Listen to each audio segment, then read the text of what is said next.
Asambleísta. Tiene la palabra el asambleísta José Serrano. Muchas gracias, señora presidenta, señoras y señores asambleístas. Efectivamente, pueden haber existido algunas hojas de errores en estos últimos 10 años, pero también debemos ser claros y diáfanos en señalar que existen tomos de aciertos que se tomaron en beneficio para proteger y garantizar los derechos humanos, no solamente de las mujeres ecuatorianas, sino también de todos los ecuatorianos y de todas las ecuatorianas.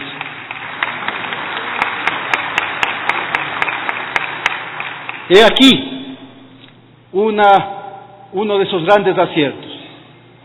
El tema de la paridad para acceder a los cargos públicos ha sido tal vez un paso sustancial.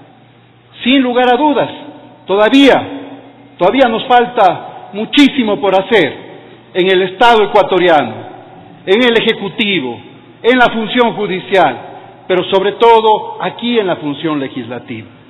Aquí es donde efectivamente el debate sobre el tema de género debe implementarse de manera transversal a absolutamente toda la normativa, todo el control político y al mismo tiempo todas las acciones que requerimos de manera inmediata, de manera urgente, por parte de cada una y de cada uno de ustedes. Hace algunos años recibía una llamada a las 3 de la mañana del comandante general de la policía, quien me indicaba que había desaparecido una joven quiteña y que la familia estaba desesperada, que sus padres habían muerto y que sus hermanos no la encontraban ya hace algunos días. Implementamos un sistema de búsqueda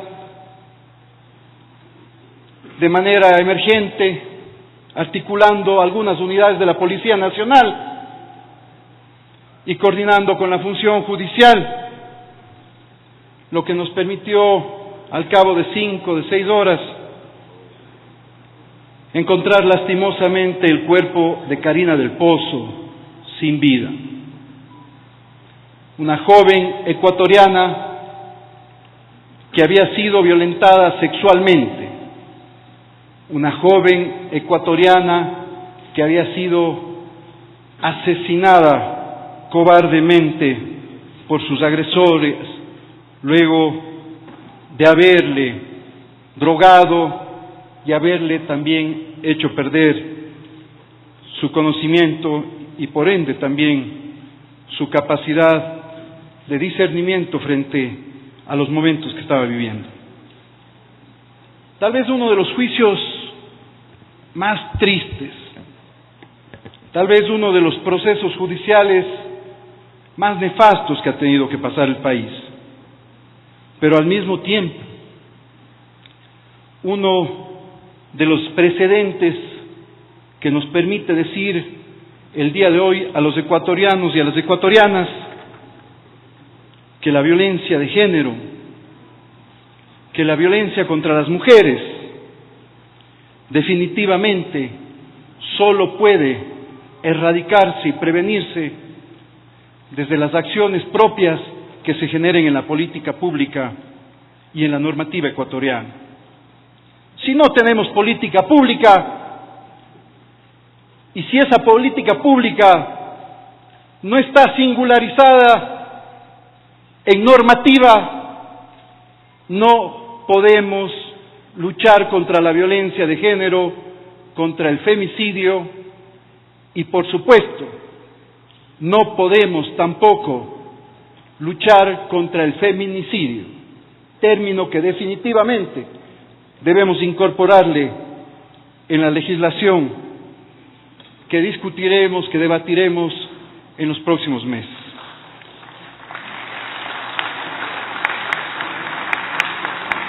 Cuando llegamos al Ministerio del Interior en el año 2011, una de nuestras preocupaciones inmediatas fue efectivamente realizar la encuesta de violencia de género. No teníamos datos, no teníamos cifras.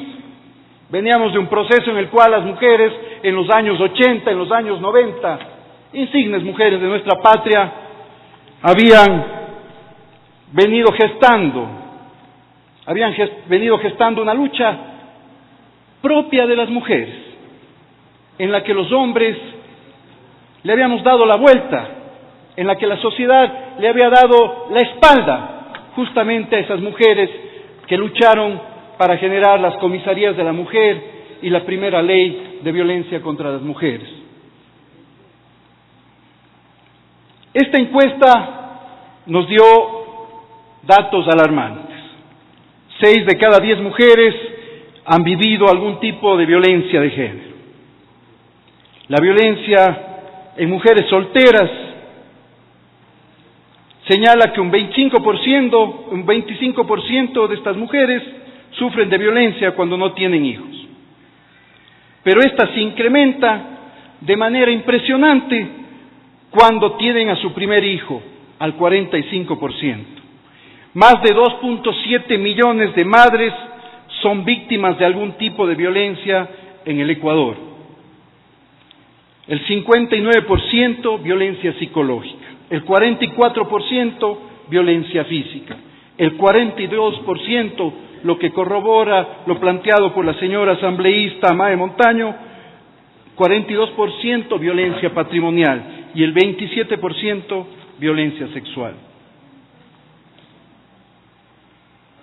Empecé a pensar acerca de eso y solía pensar que el talibán iba a llegar y solo me iba a matar. Pero entonces dije, si él viene, ¿qué vas a hacer, Malala? Y me decía a mí mismo, Malala, solo toma tu zapato y golpéalo.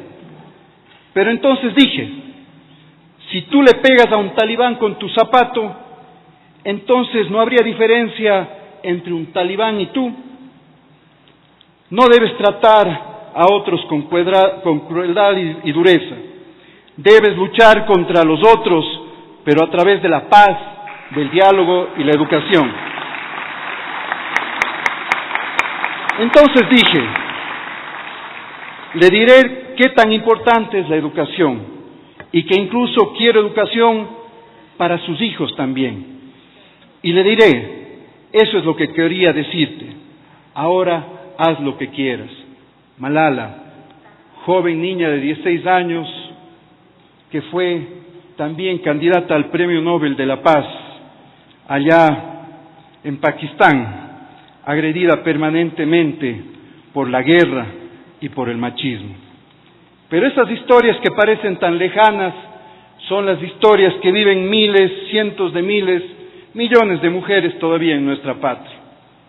Por eso, no basta solamente con terminar en resolver lo que el día de hoy han presentado las compañeras y los compañeros asambleístas alrededor de estos enunciados. Quisiera sugerir y proponer a usted, colega compañera Mónica Alemán, que se incluya también en la parte resolutiva, que en los próximos 30 días la Asamblea Nacional deberá presentar para el debate el proyecto de ley contra todas las formas de violencia. Solo así podremos reivindicar la razón por la que nos encontramos en esta Asamblea Nacional y podremos reivindicar también en nosotros la protección de nuestras hijas, de nuestras madres, de las mujeres de nuestra patria. Como le hemos dicho ya permanentemente desde hace algunos años, señora Presidenta, señoras y señores asambleístas, menos machos y más hombres. Eso es lo que necesita esta Asamblea, esto es lo que necesita la patria. Muchas gracias.